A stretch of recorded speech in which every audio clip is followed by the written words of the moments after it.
He tilted the bottle with a practiced flourish, the deep crimson wine spiraling smoothly into the glass, catching the light like a heartbeat, alive and pulsing. His smile was too wide, his voice too warm, wrapping a carefully crafted dismissal in the thin veil of hospitality.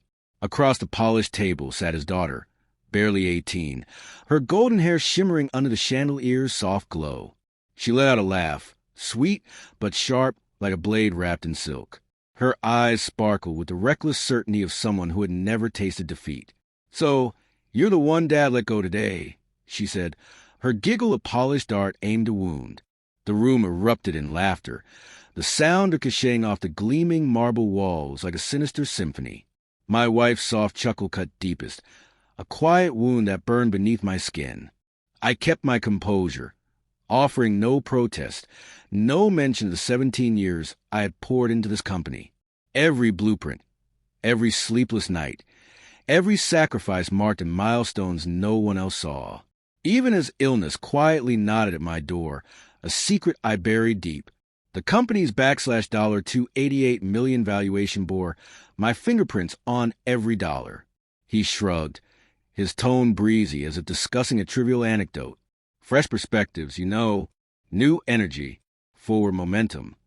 He gestured toward a girl who couldn't even define a merger. I scanned the room, crystal glasses, plates of seared scallops, laughter tolling like a distant alarm. It dawned on me then, they had been mocking me for weeks. My wife had known. She had chosen her side long before the axe fell. So I lifted my glass, gave a tight nod, and said, "To momentum." Then I stood and walked away, no scene, no begging. They thought I would vanish into the shadows. But shadows don't disappear. They wait. 17 years earlier, I had shaken his hand in a grease-stained garage thick with ambition and desperation. He was broke, a widower scraping by on old connections. I had a vision. He had the contacts to sell it.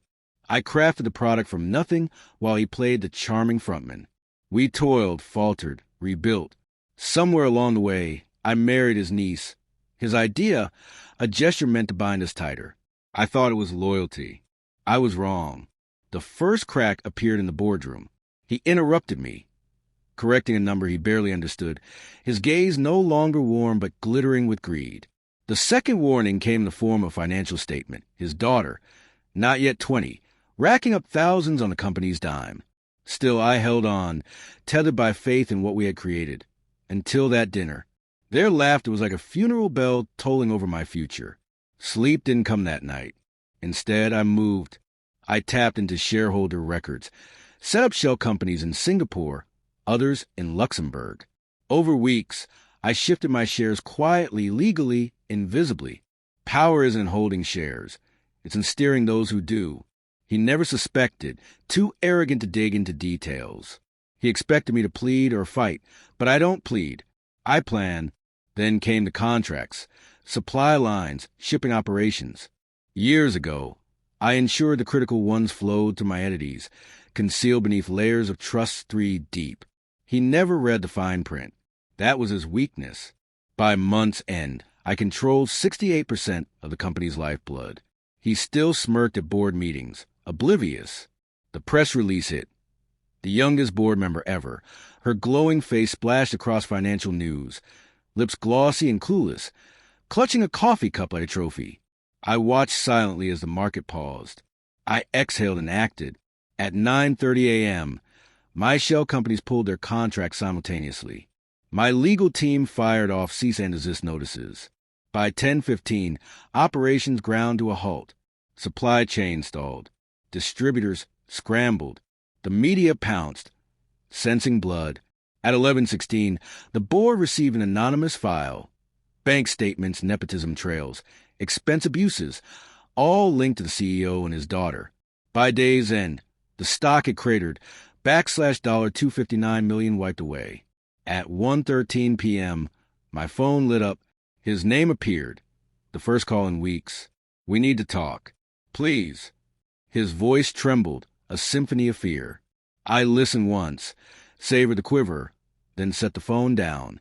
At 5:12 p.m., I entered the boardroom.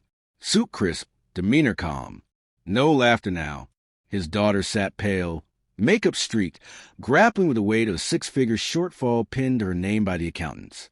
My soon-to-be ex-wife avoided my eyes. He rose as I entered, still clinging to his throne in a collapsing empire. "What have you done?" he snarled. I took a seat, smiled. I stepped down. He slammed the table, hand trembling, fragile as a child's.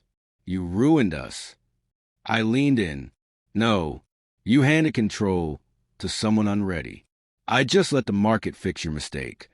He searched for allies, but the board had shifted. They were mine now. Because power lies in leverage, timing, and precision. I had all three. I left as quietly as I came. No fanfare, no spotlight, just a whisper of wind and shade. That night, I slept soundly, a man who had banished a phantom. They say vengeance is served cold, but I delivered mine lukewarm. Just enough heat to let them simmer in their ruin. No blaze, no rage, just strategy. I didn't burn the house. I owned the ashes.